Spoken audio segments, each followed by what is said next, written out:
We are looking forward to this. 20 years ago, Kobe scored 81 against Toronto, and here's how it sounded at the end of the game. This would be 18 for 20 from the line and an 81-point game. 55 in the second half. Ladies and gentlemen, you have witnessed the second greatest scoring performance in NBA history. But it was a close game in the second half. Therefore, Kobe was staying in the game, and this wasn't a great Laker team by any stretch, but you have to be able to have a competitive game to stay in there to be able to score that many points, or at least have that opportunity. Jalen Rose, former NBA player, was on the Raptors, and he talked about Kobe's performance that game. Of course, if and when people think they're trying to clown me, they'll bring that up. But at the same time, I respect the game. I love and miss Kobe Bryant. And newsflash, it ain't 100. Wilt got the record. The record is 100, everybody. So when everybody starts talking about who's the greatest scorer and who's the record is 100. Do we know who was playing against Wilt? No. So that's Jalen Rose. And then I asked him about, was he guarding Kobe? How much was he guarding Kobe that night? And once again, here's Jalen Rose.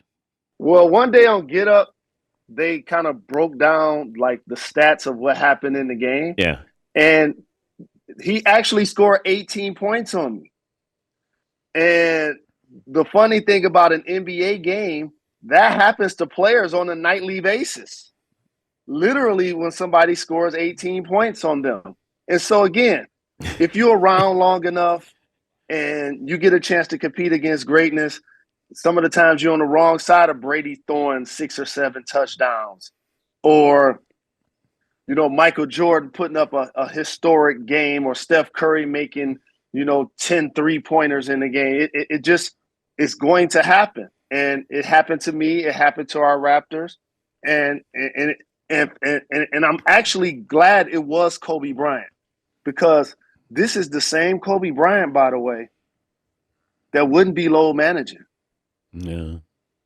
Yeah. Okay. And so that should be the guy that has the second highest scoring game in the history of the NBA. It's Jalen Rose. That's from February of 2023.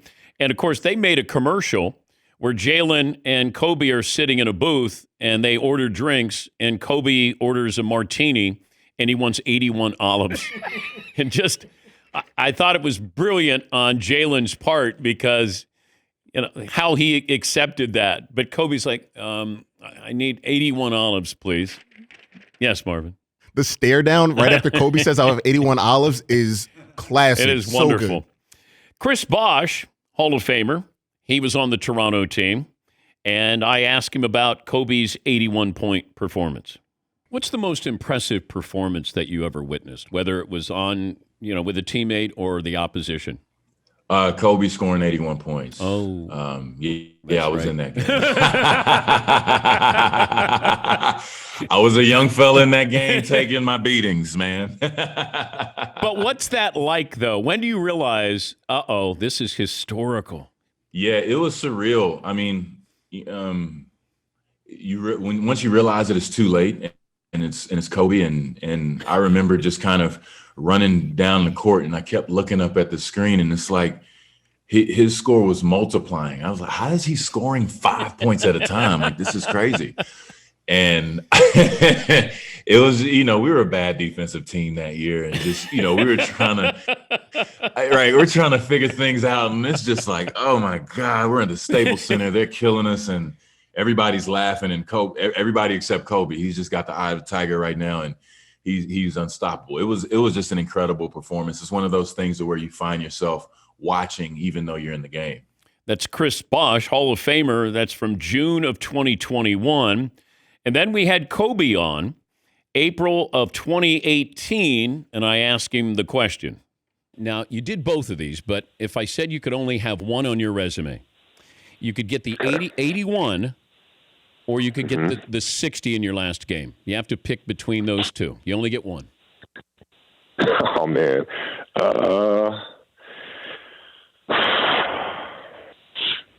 I'd probably go with the 81, because we were like one game out of making the playoffs that year. So we literally needed every single game to get into the postseason. So if we had dropped that one, I think we would have been in serious jeopardy of missing the playoffs that year. So I'll go with the 81. Reggie Miller and I got into a heated discussion. Like, he kept saying, you're going to end your career with 60, and then he put exclamation points on his text message. And I said, but 81 exclamation point. That's come on. 81, and Reg goes, no, 60 on your last game. I'm just I'm enjoying the fact that you guys are actually having that debate. That's pretty cool. Still a jolt when you hear his voice. Yeah, it just is. But yeah, you go out with 60, but you put up 81. I got to take the 81. I got the second highest scoring game in the history of the game. Now, I don't know how many players have gone out the way Kobe did. Probably nobody. But I remember talking to Mike Tirico. I think Mike and Hubie Brown were doing the game, and I'm like, what do you expect? And he said, maybe 30 points. And then all of a sudden, Kobe just keeps shooting and keep shooting and keep shooting. And I was like, he wants 50. And then he got to 60. Yeah, Marv. And they were down in that game. They were playing the Utah Jazz. It had been a long season. Yeah. And it felt like a playoff atmosphere because they were coming back and they won the game because of Kobe's heroics. And a lot of stars came out because they knew what this game signified. But that was one of those where you're kind of defying logic that you're going to put up 60. But the 81, man, I've been around this sport since the late 60s. And I've seen a lot of incredible performances. But 81. And we got to see 81. Nobody got to see Wilt's 100. You got to see what 81 feels like. I mean, if you get 40 in a game, it's like, God, you had a great game. 50, wow. 60, Today is the anniversary, I think, of Joel Embiid scoring 70 in a game. I believe it was today. If that sounds, let me see if I can check my my notes here. 2024, on this date, Joel Embiid scored 70 in a win against the Spurs, 133-123. Kobe and the Lakers won that game over Toronto, 122-104. Yeah, Paulie. I had the box score here. Kobe Bryant played 42 minutes, 81 points, 28 of 46 from the field. Good shooting percentage. 7 of 13 from 3, 18 of 20 from the free throw line. At the 5-minute mark of the third quarter, he had 41 points. He scored another 40. I had to double check that. And they knew that he was going to shoot. That's the amazing part, is they knew that he was going to score. Yes, Marv. And that was like a local game. I think that was just on like Fox Sports affiliate out west. Yeah. And I remember SportsCenter later that night, like you see the bottom line, it said 81, and everyone's kind of looking, and this is 2006. So people are IMing one another. Like, wait, instant message. Did that say Kobe 81? Yeah. That's got to be a typo. Fox Sports West. Yeah, Paul. Kobe hit 28 shots. The other 13 players on the roster hit 14 shots. Ow! Stat of the day! Stat of the day! Stat of the day! Stat of the day! This is the stat of the day! Brought to you by Panini America, the official trading cards of the Dan Patrick Show. Second leading scorer for the Lakers that night. Give me the roster, Paulie. Okay, I'll try not to give you any hints. Okay. Amongst the luminaries were Luke Walton, Devin George, Slava Medvedenko, Lamar Odom, Chris Mim, Smush Parker, Kwame Brown.